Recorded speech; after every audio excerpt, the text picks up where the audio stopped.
that's how powerful creative is. So if creative is that powerful that we could double the size of the company in a week, will it self-adjust to the most powerful? If not, then yes, we still have a lot of work to do to make sure that we can optimize that asset to the highest degree, not leave it up to Meta to figure out what's going to work the best.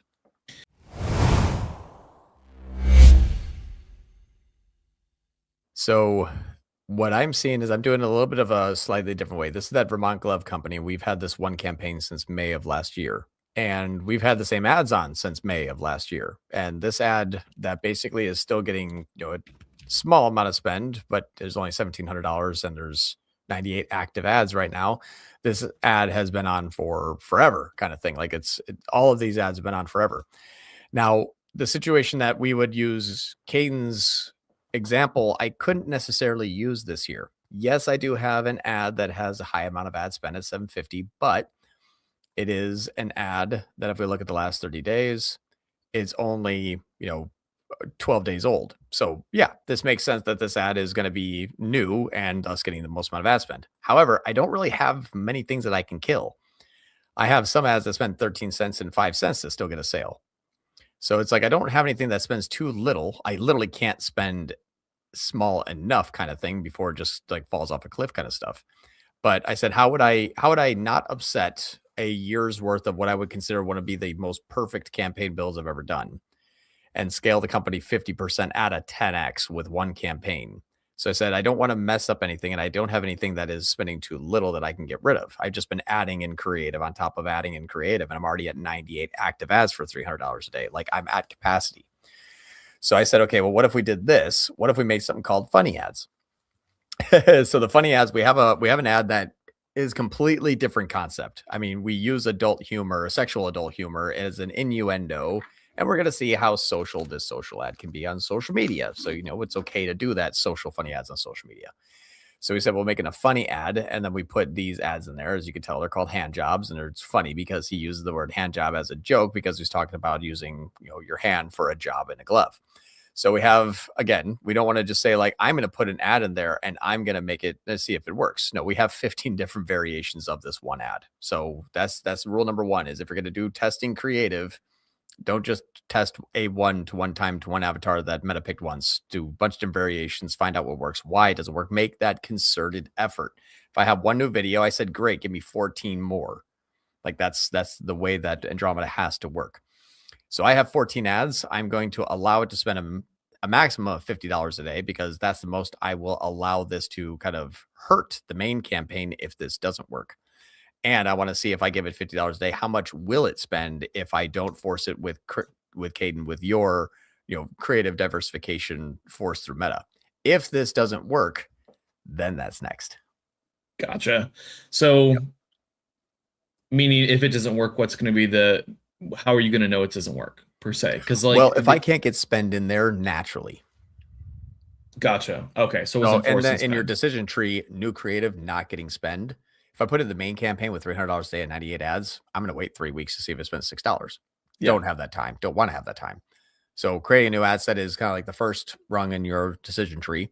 But then if it doesn't get spend, then we have to move into, like you said, Meta's creative testing tool. Yeah. I mean, if you're forcing spend though via the ad set, then that is kind of the same variation of the creative testing tool. Well, it's still CBO. I just allow it to spend a maximum of $50 a day. It can spend it can spend 1 penny. It can spend $0.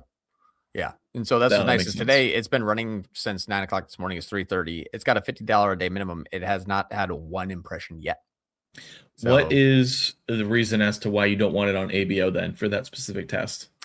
I want to see if I can take a main campaign that is humming with all the refined creatives and I want to test something new. Can I put it into a main campaign? Does that main campaign go warm? I have Wicked on this account, so I can see the first day worth of warm and cold traffic. That'll be the first thing it tells me. If you launch a new ad set and people think, oh, I'm going to launch a new creative, a new ad set, I get to say, during our testing, we've seen this actually go very warm. I expect it to go warm. I don't expect it to go cold. But I also want to have the ability to control it in case it has amazing hook rates and sucks up all the spend, but it's just crap performance. Because they said the word hand job, great, yes, but we have 100,000 big goofballs like John Moran here. May not buy anything, but the hook rate was 90%. So I wanted to have that compartmentalization. But a few things I'm testing the algorithm. Will it get spend? If it gets spend, does it get good results? If it gets good results, does it get more spend? Yeah. If not, I normally would have to hack off the best performing ad in replacement for these ads. The problem is I have 100 ads that I can't touch. Yeah. So what do you do there? How do you get 5 ads ad spend if you have 100 live ads that have built a company at a 10x spend incrementally for 40 grand? Like, I can't touch those. Like, that's the best campaign I've ever done. So what do I do? That was the reason is I'll take it one step at a time. Here's no ads. Don't care. Can you spend a little bit more on it? Don't care. Okay, now we got to force spend on it, like kind of thing. So that's what I want to see is if these, like what did we get Maine Lobster? We uploaded 5 ads. They got $8 a day. I gave them $500 a day and then dropped almost double the amount of new customers for the same cost. That's how powerful creative is. So if creative is that powerful that we could double the size of the company in a week, will it self-adjust to the most powerful? If not, then yes, we still have a lot of work to do to make sure that we can optimize that ad set to the highest degree, not leave it up to Meta to figure out what's going to work the best. Because we've noticed it stops halfway to gold. Yeah, no, that makes sense. I'm trying to think of what would be the scenario where, I really don't know a scenario where we wouldn't want to use this. And I know I don't want to speak out of turn because obviously like we're theorizing it. It hasn't been proven yet. We're testing other theories out first, but it bypasses the issue of ad set deduping, and it will roll into, you launch the creative inside of the same ad set, you force spend to it in the same ad set on CBO for a limited period of time of like 1 day, 2 days, 3 days, 4 days, 5 days, whatever range you want. And then once that spend ratio is met or that spend volume is met, it just defaults and throws it into the ad set as just a standard creative. So it's like you already warmed up the algorithm and trained it. If it has any steam, it'll take off. If not, then it'll just live there as like a bottom of funnel or middle of funnel campaign or creative. And that's what we'll see. So, yeah, because we're still trying to identify, like if we force a spend, Meta will spend where it knows it can spend. We want to force where we know it should spend. So if it says, hey, I got a whole bunch of people that are going to love this ad, they're going to buy anyway. It's like, I don't want that to work like that. I want this, hey, we're showing this ad to brand new people every day and 80 out of 100 love it. That's what I want. Did they buy? I don't care. They love it. Let's do more. And the other thing too, the next thing that usually happens, you buy from them.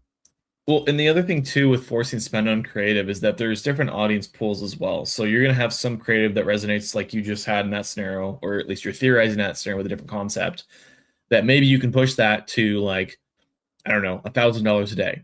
And that's that audience for the efficiency you want. But then you also have other ads that are focusing on just like the general benefits of the product, like FAQ ads per se. Where it's like we're just going through all the rebuttals and then going back and explaining why the product bypasses that. So it seems like this is a way to farm out audiences without disrupting, I guess you can say, the current sticky audience on what we've been talking about. So yeah, I'm super curious. Like I said, this is theory at this point. I'm putting that out there one more time. But if this works, I'm going to be dancing all over the place because this solves so many problems. This is kind of a closed loop of every single issue from like the decision-making process is solved, meaning that if you have creative issues, you can do this, still lump it into one ad set so it bypasses deduping, making sure that it doesn't split learning, making sure like you could throw this in the feeder as well, which this would actually be maybe another theory question for you. So if you were to add in volume of creative tests, then you have a feeder campaign. So let's say you have product A and then you have the core campaign. For the feeder campaign, this is just my thought, but I want to hear yours.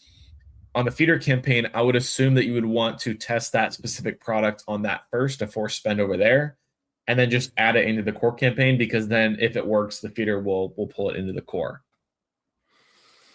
That was my theory too. So I have the Advantage Plus, the men's feeder. Last 30 days on this account, we spent 25,000 or 26,000, and it's been running since the January 23rd. The January 23rd to here, I already know top line metrics, $48 NCAC, and we've increased at 18% more new customers in men's compared to 12% new customers in female. And this is the first men's customer campaign we've had. It's growing at 76% faster than female. So yes, it's working, yada, yada, yada. I know these metrics, we looked at it today, good to go. But like you said here, is we're forcing spend on these here. So spends up 1,000%. Basically, we're like, hey, just force spend on there. Now, of course, the people that were looking at this campaign said, oh, no, it's not working. Because obviously the CPA is going up as we're gaining a lot of more cold traffic. And it looks like we're only up 558% new customers from 30 to 191. fine, but it is actually producing like $48 new customers, and it's great. So it is something that we know works. And what we looked at here is sorting descending amount spent. Could we also see the creative that's working as well too? Yeah, this is the creative that's working well here versus other brands. We're talking about like, hey, this thing is going to not look like a kid's shirt on you because you're tall. And then clothing for tall people, if people don't know. Yeah, that's the concept. Are you tall? Yeah. Do you wear clothes? Yeah, you're in. Like, it's pretty simple. Super niche. Yeah. Are you alive? Yes. Tall? Yes. I got to compass more upper scale, middle class, 35 years old and up, and that kind of stuff. But yeah, it's basically like, are you tall? And do you wear clothes? It's fairly simple. So the best one that we have right now is the split screen inside of that campaign. In the new user acquisition, the amount spent most on the products, if you sort descending, is none of them. Reasons why is this new user acquisition campaign that has spent a pretty penny, like 1.4 mil, is so sticky to the women's audience that it will not turn into anything else. It just has to become the women's. So what ended up happening is they spent $1.4 million in this campaign. And if you look at the amount spent concentration, it's already 275 and 200 grand. So that's like what basically 450,000 out of 1.45. So basically 33% of all of our ad spend was spent on women's pull-on pants. Now, if you look at the top line for this company, the 70% of our sales are pull-on pants. And so that was the conversation that we're talking about with breaking them out in categories and what categories do we want to grow and everything. We said, okay, well, we have women's pants. That's pretty much all we sell. But we have 20,000 customers, been in business 10 years, make $600,000 a month. Like, how do we grow out of this one audience? And that's what we said, well, we'll do the men's. To the men's, we pushed into it. Put the men's assets inside the main campaign, didn't get a dime in ad spend. Literally went nowhere. But they're in there. I don't know where they are. There's 101 of them, but it's somewhere at the bottom. But the top performing men that's also in the women's, lowest. We also noticed that 71% of our men's audience shifted out of the main campaign and went to the men's feeder. So the men's feeder is now turning into the men's campaign. The main campaign that had just too much women's spend has to, unfortunately, turn into the women's campaign. Wow. So it kind of is. So we're seeing it grow. Remember when I said sticky pixel? That's what I mean. You spent $1.5 million cultivating hundreds of millions of ad impressions and to tens of thousands and hundreds of thousands of audience members that say, we love your brand. But it's going to be like, you just spent $1.5 million investing into this. I'm not just going to chuck it because you paused the campaign. Hey, if you like this video, we have a school community where we have a few hundred members and we cover topics, everything from the basics to all the way to the like hyper crazy advanced stuff that's like coming out next month. So a few hundred members there. We go live twice a week, something with an hour-long education about something that is very relevant to the community that week, plus a weekly Q&A where you just get to come and bring us all of your problems and we solve them one at a time. So I have a link below in the description if you want to join. And then obviously if you have any questions, feel free to reach out and we can answer those for you. And we'll see you in there.